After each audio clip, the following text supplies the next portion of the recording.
Hello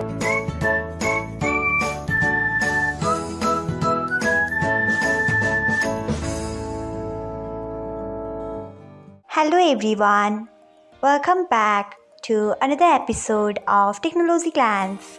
Today, in this video, I'm going to guide you through how you can mute message sound of Discover notifications on BIP. So, let's get started. Firstly, open BIP app in your device. Then, tap on three lines icon.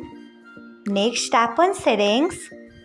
After that, tap on notifications. Next, tap on discover notifications. After that, tap on sound.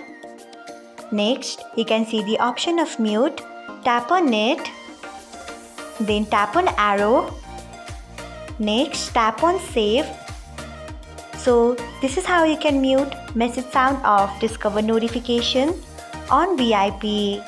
Thanks for watching. If you found this guide helpful, we would love it if you hit the thumbs up button below.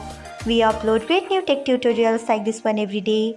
So do not forget to subscribe to our channel and hit the bell icon so that you'll never miss another update.